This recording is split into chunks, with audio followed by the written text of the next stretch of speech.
Hey Blue Marble Riders, just a short video today to remind you that I am going camping next week. I'm taking my wife, I'm taking the V-Strom 1000, but we're taking a bunch of old camping equipment. I'm talking a heavy 9-pound tent, several old-fashioned down sleeping bags, great big double air mattress. Because of that, I am going to have to cut down on weight in other areas for the bike. One of the ways that I've always cut down on weight whenever I've gone camping is not to use a traditional camping stove. I use this. And this is a very basic alcohol stove. I am not the inventor of this. I've used it for maybe 7 or 8 years.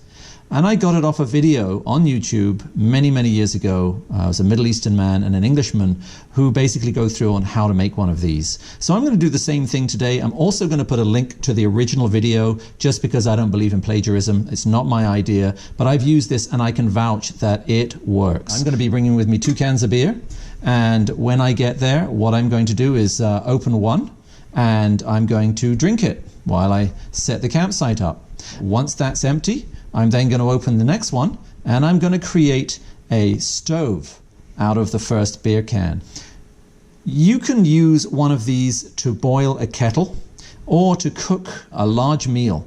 You can make a 2-burner stove, or my favorite, the 3-burner, because it's inherently more stable. You've got 3 of these pods. You can put a big pan on it and you've got a 3-burner stove. It will cook things really quickly. So it's not only economical on weight, it's economical on money as well, because you fuel it with basically alcohol. And this is just a fondue fuel alcohol. You can get the stuff super cheap. I think that was a couple of bucks in a hardware store. I've used this for, what, 7 or 8 years, and it's down to here. The reason it is so efficient is you will literally put no more than a finger depth of alcohol in the bottom here, and you will be able to boil a kettle and pour some of the alcohol back. Boiling a kettle will take you about 5-6 minutes. You really only need a pocket knife. Okay, now I've got a fairly handy dandy big one here, but you need a small one's all you need. A point on the tip is a good idea. It will make a lot of things easier. To make your life even easier though, if you have access to a pair of scissors, purple handle optional, this will really make for a cleaner design. And then I also have a giant thumbtack here if you like. A thumbtack or anything with a point on it, because you're going to be making a microscopic hole in this can in order to allow for airflow inside it once the burner's working. The first thing you do is you are going to be cutting the top out of this can here. You're going to try to cut up on the lip if you can. Now you have to get started probably in the bottom.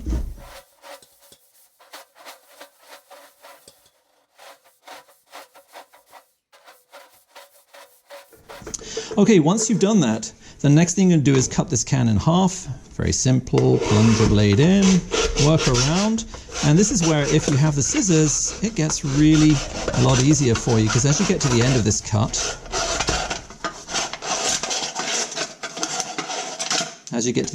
cut, it will start to get very, very wiggly, as you can see. So if you have the scissors, just makes an easier job for you. There it is, the 2 halves of the can. See some dregs of beer in there and a few mold spores in there starting to grow. Don't worry, those will be burnt out anytime soon. The next thing you want to do is you want to cut about 2 finger widths off the bottom. You can cut as high as you want. You could actually try to stick these 2 together, but the taller this stove is, the more unstable it will be. This is why I tend to make shorter alcohol stoves, because if I'm going to put something like a kettle on it like this, so I'll put my kettle up there so you can see it. If I'm going to put that on it, lower is better. The higher it is, the more unstable it will be. And the kettle does have to sit on it. It doesn't just swing above it. Okay, next step is to, like I said, cut down to this line if you can. And I'm going to do that here.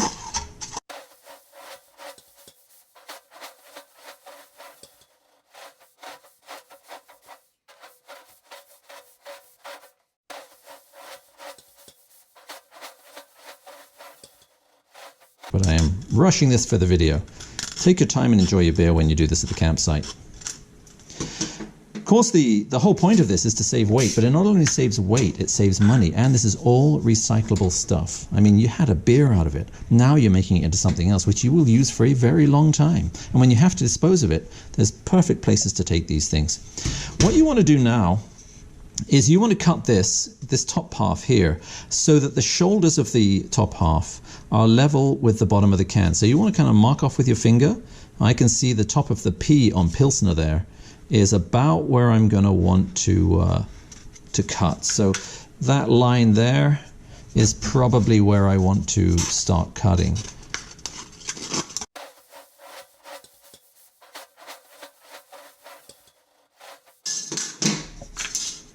Measure it out, not very straight, so I think I can possibly take a bit more off.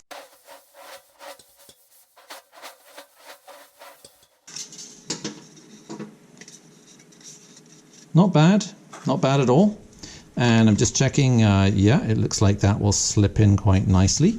Okay, here comes the trickiest part. And when I say the trickiest part, it really isn't that tricky. It helps if you have a straight blade. This one's a little curvy, so I'm going to go for this straight blade here. And what I'm going to do is I'm going to, sorry, wrong one. I'm going to take my top, and I'm going to take my two fingers, and I am literally going to indent wherever my two fingers are. I'm going to indent between them. So I'm going to indent this can and make sure I make some nice deep trenches. See how that trench goes like that? I'll bring it really close up so you can see it. I've made a trench with this so that there's a way for the alcohol to get all the way up and form literally a jet. And you'll see it looks just like a gas flame coming out of a gas cooker or an alcohol stove. Okay, and I'm going to do the same. I'm going to move my fingers. They're originally there. I'm going to move one finger over, and I'm going to indent and make another press so that I've got this lovely jet there coming up. And moving over.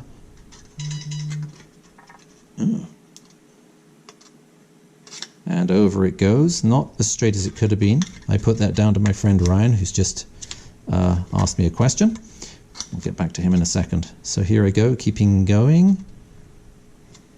Making sure my fingers are all the way to the bottom, actually. There we go. And two fingers over.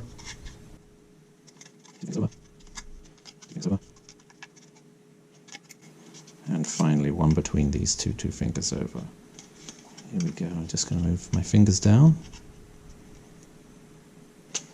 And there we are. They don't look brilliant, but they're all jets, and they all go right from the bottom all the way to the top. If I bring this up close.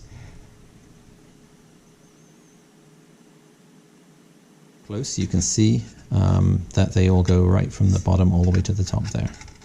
Nice. Here comes the tricky part. The trickiest part of the whole thing is to get the top inside the bottom. And it's kind of a little bit of one of those little sort of blending things. You kind of have to push with your fingers, twist a little bit, try not to dent too much on the bottom, and try to force the top in, and it goes, there it is. And I'm just going to push it all the way down there now. So now I have some nice jets there. I'm nearly done. Nearly done. One more thing I need to do, and this is critical. If you don't do this, you're going to find that alcohol starts to cascade out of these jets and runs down all over wherever you are and starts to burn. And remember, alcohol burns with a practically invisible flame. It can be nasty, so you don't want that to happen. So you're going to take your thumbtack, your knife tip, your scissors, whatever it is you have at hand, and you're very, very gently, you're going to take this thumbtack or point, whatever you have, and you're very gently, not too much pressure, it will work its way through. It's aluminum. And there it is. I've made a hole. There's my hole. That's perfect. I'll bring it really close so you can see it. There's the hole, and that will allow air expansion and cycles to take place between the air without, instead of jetting all the alcohol up there, it will allow the alcohol to vaporize as it comes up these jets. Okay, the last thing you need to do, like I have with these guys, I'm just going to pour some from this old one into this new one here. Okay, and you can see there's hardly any in there. I'm barely covering the dome. You might need a little more than that, so there we go. Some old detritus in there, some sort of insect that's got drunk in the bottom. Not a problem, it's all going to happen when you're camping, isn't it? And I'm going to put that down here. And what I'm going to do is take my handy dandy kettle in a second after I've lit this, and I'm going to light it. Before you light it, you need to have something to douse this out with. This won't work because it doesn't reach all the way to the bottom. Okay, so I've got an old glass here, and I'm going to, if I want to douse this out, I will literally just cover it like that, and it will be out. Waft your hand over it before you pick it up. These cool remarkably quickly. So Look at the advantages of this. 1, recyclable. 2, super light. Does this even weigh an ounce? I doubt it. 3, dirt cheap. 4, 2-for-1 deal. You're bringing your beer along and converting it into a stove. Okay? Okay, so here we go. Let's see. The proof is in the pudding. Will this work? I will see if I can light it. There it is. I feel heat. There it is, coming out. See the jets there. I'm going to put my kettle on top, and I'm just trying to give you a picture of the jets. You should be able to see those. I don't know if you can. Okay, and you can see this is going. It will take about 5 minutes to boil this kettle here. So I'll be back in just a jiff. And as if by magic, we have boilage, and that literally took 3 minutes 30 seconds, folks. 3 minutes 30 seconds. 2 cups of coffee or tea, whatever your poison is. You could cook rice, you could cook anything. In fact, I've got these other 2 here. I'll show you very quickly how to douse this. So if I take my kettle off, and if I douse this, I'm just going to put that over, and out it goes. This is the beer glass you didn't use, because you drank out of the can, right? And if I put my hand over it, it's completely out. Within a few seconds, that is now cool enough to hold. Brilliant.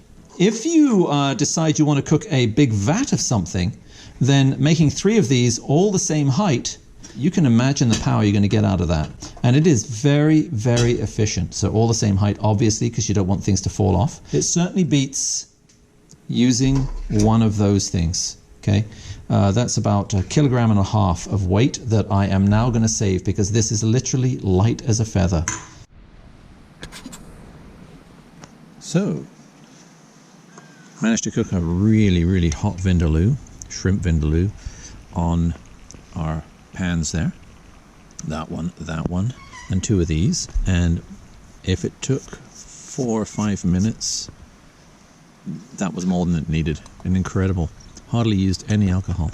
It's a really hot vindaloo though. Luckily, got something nice to wash it down with. Cheers. Once again, thanks for watching, everyone. If this is the first time you've watched, please consider subscribing. I do product reviews, motorcycle reviews, off-road and on-road vlogs, as well as tours. Don't forget to follow me on social media, that's Instagram, Facebook and Twitter, and to like, and especially, I'm begging you here folks, subscribe. This is the BlueMarbleRider, out.